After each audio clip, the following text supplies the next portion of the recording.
Is it possible that the happiest place on earth is also the most haunted place on earth? Hello, my friends, and welcome back to my channel, or welcome to my channel if you're new here.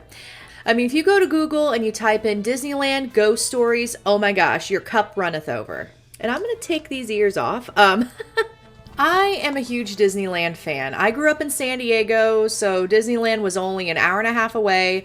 Disneyland was a way of life when I was living in California. Especially when I was in college. I was at Disneyland like almost every weekend, at least once a week. There are dozens and dozens, if not hundreds, of ghost stories that are associated with Disneyland. I'm not shocked at all that Disneyland is haunted. And since we are getting into spooky season, Halloween is just a few days away, I'm gonna tell you about the spooky side of Disneyland. Before we get started, be sure to hit that subscribe button, give this video a like, and don't forget to follow me on social media. I'm on Instagram, TikTok, Facebook, Twitter, you name it, I'm there. And if you enjoyed this video, don't forget to share it with your friends and family. Okay, let's get started. Disneyland has its own Woman in White. Woman in White legends are all over the world, and Disneyland is no different. When it gets dark and the sun goes down and the night lights go up, there is a woman that has been seen around Main Street, USA, dressed in white 19th century clothing. And she seems to be there as like a guardian angel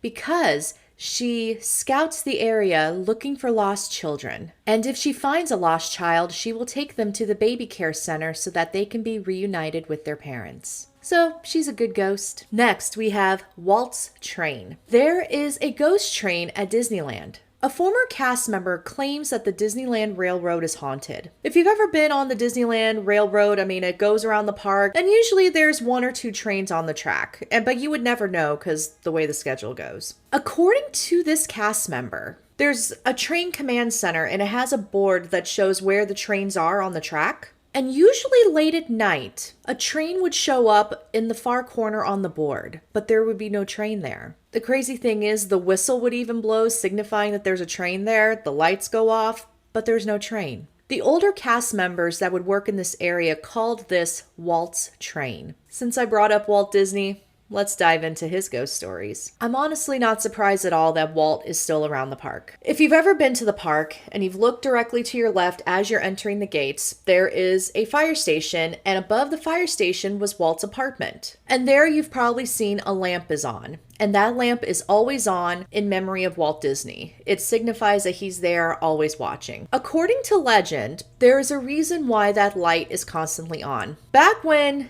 it wasn't always on, a cast member went to turn off the light. They went downstairs, they looked up at the window, and they saw the lamp was on.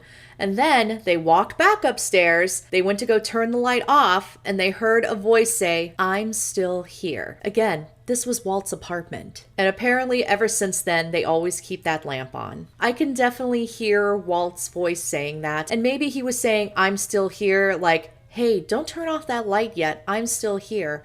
Or was it a general, "I'm still here"? Also, cigarette smoke has been smelled behind Walt's apartment because apparently that's where Walt would go and smoke, so he wasn't seen smoking in front of the kids. But also, Walt has been seen leaning on a lamppost in front of Great Moments with Mr. Lincoln, and he's smoking. Multiple guests have seen Walt around the park. There was one guest that was let into the park after hours because one of their friends was a cast member. While they were in Fantasyland, they looked towards the castle. On the drawbridge, they saw Walt Disney standing there, and he started waving at them. And he waved at them for about 20 seconds before he disappeared. According to this person, this was not the first time that cast member had seen Walt around the park. Given Walt's dedication to building Disneyland, I'm not surprised at all that Walt is still there. He's still watching over his park.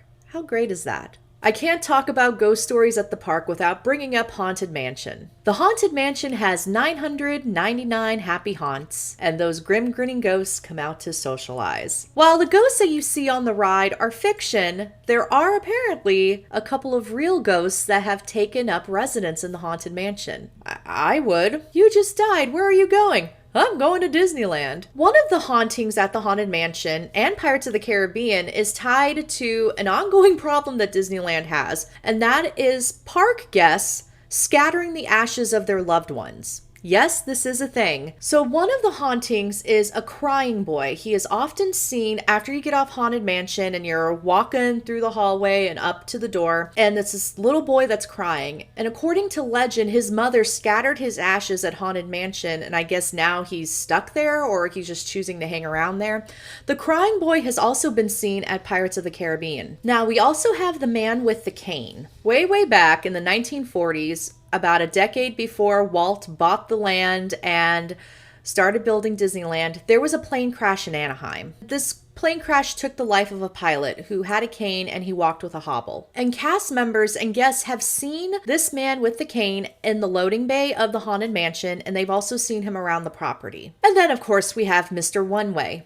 Mr. One Way is a ghost that is often seen on Space Mountain. He gets on the ride with single riders. He will ride the ride with you, and then he will get off right about as you're entering the final tunnel for Space Mountain. Mr. One Way has also been seen in the employee locker room in Tomorrowland as well. And many people believe they have caught Mr. One Way on camera, which is interesting. Then, of course, we have the stock room. There was one employee that came forward to the San Francisco gate and talked about how when they were working in one of the gift shops at Disneyland, there was a stock room. You know, all the gift shops have a stock room. They kept hearing noises in the stock room, even though nobody else was around, no one was in the stock room. They came back out into the gift shop area, and then they heard this loud crash. They go into the stock room, and one of the merchandise items is broken. Again, nobody was in that room. Who knocked over that piece of merchandise? Sleeping Beauty Castle. Now, Sleeping Beauty Castle has this ongoing rumor going on that there is a ghost that will stand on the roof and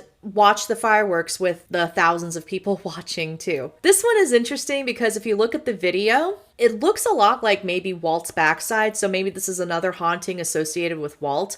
It could also be a projection too, but in this case, given storylines with the fireworks, you have to wonder, well, why? Why would they do that? So ghosts have been spotted in California Adventure as well, specifically on the ride Tower of Terror. Well, when it was Tower of Terror, now it's Guardians of the Galaxy Mission Breakout.